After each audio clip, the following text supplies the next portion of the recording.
Good afternoon, everybody. Welcome back to Naughty Donkey Performance. We're always in the quest for more power, either this kind of power or this kind of power.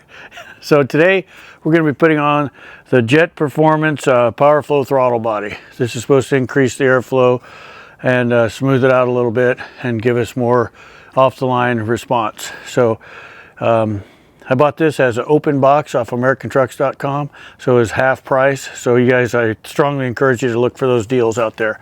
This would have been like 400 bucks otherwise. So, I mean, don't tell my wife that I spent 200 on it. Anyway, we'll put it on. It should go pretty quickly. It's a direct replacement for the factory throttle body, so we'll get after it. Okay, for everybody who's pretty new to the game, this is the throttle body, the factory one.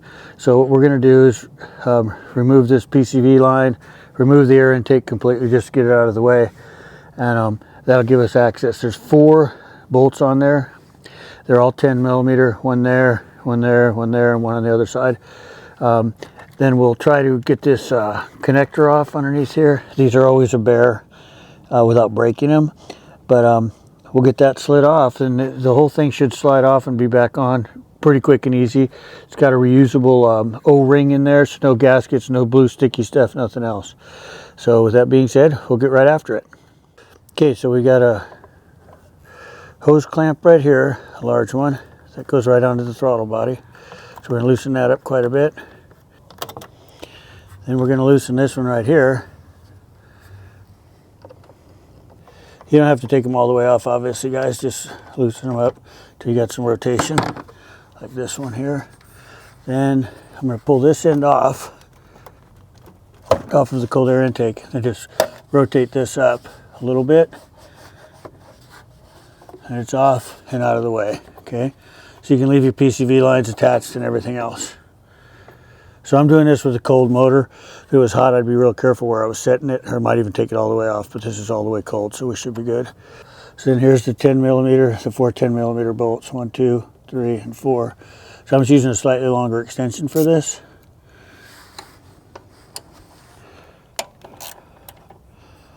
Just gonna break them all loose. Leave the top 2 in until last, because if you do the bottom ones last, then the whole throttle body unit will drop down in there, and you possibly could lose one of your bolts. So then you know how that is. It's a nightmare getting them out of there. Okay, everything's broke loose, so I'm just going to back them out with this.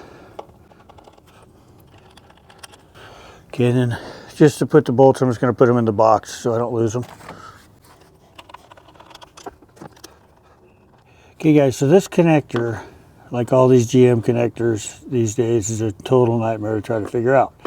And I saw a couple guys breaking them and speaking Chinese and all. So I was trying my best not to break it. So what I found is that don't try to slide it back or forward or anything else. Just pry it straight up. And I know it seems weird, but pry it up like that. So what I did is I pried it up like that. And then I took it loose because I wanted to have a little more room. Then I put a screwdriver right in here while it was pried up, and you can see it slides right back. So again, don't try to slide the connector at all. Just pry it straight up. So here you got it the way it comes. Just pry it straight up a little bit like that. Then I put the other screwdriver next to it to pry it off, and it came right off. So that's a little trick that hopefully will save you some frustration. So now we've got the old throttle body, like 43,000 miles on it. If I was going to reinstall it, I would clean it up a little. But you can see it's got some carbon and some oil. I do have a oil catch can that does prevent a lot of oil from getting in there. But anyway, we'll pull out the new one and do a quick comparison. Okay guys, so as you recall, I threw the bolts in the box so I wouldn't lose them. So as I was pulling all this stuff out, lost 2 of the bolts down below. Luckily, luckily my video editor found them for me. Anyway, I got them all now, so we're going to put it back together. But what we have is here's the replacement one, and so it looks like the millimeters is exactly the same.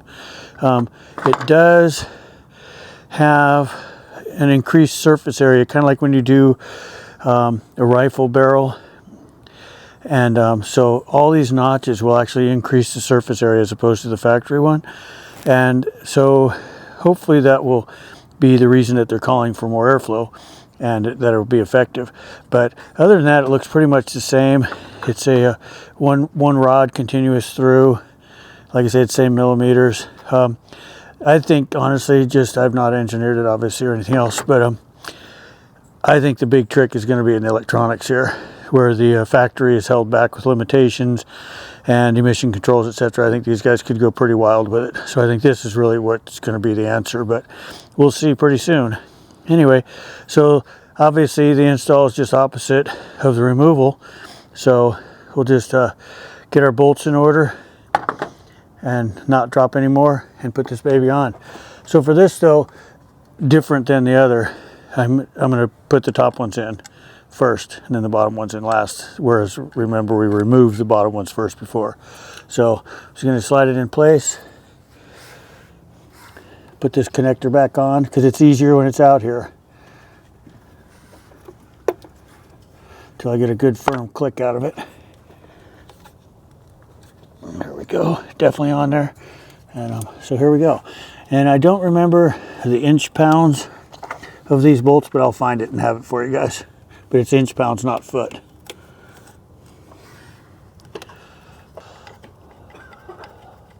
So we're just going to get all 4 of them started first. We're not going to try tightening anything down. So your first one, leave loose enough where you can still maneuver everything.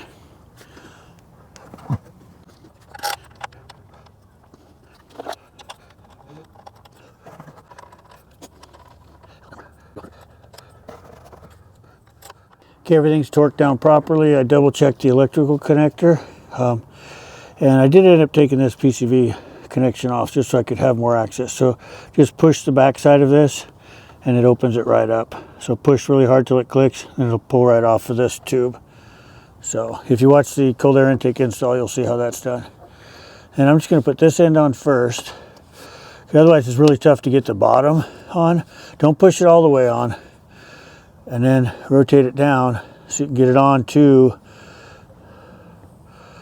the throttle body. Again, try to start at the bottom if you can, because that's the part you can't see.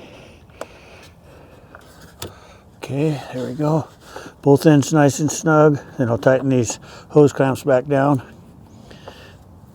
Plug this PCV line back in. Just push till it clicks. And we'll tighten these babies up. Okay, last connection. Okay guys, that should be it. So now they want you to start the truck and let it idle for 3 minutes straight, then shut it off and let it sit for 1 minute, then start it up and let it idle for 3 more minutes. And then they have a little bit in the paperwork, like drive at 45 miles an hour and then decelerate, letting the truck do deceleration, etc. But that's all in the install. I'll just take a picture of that and put it in here for you guys. So anyway, that'll be the next step for us.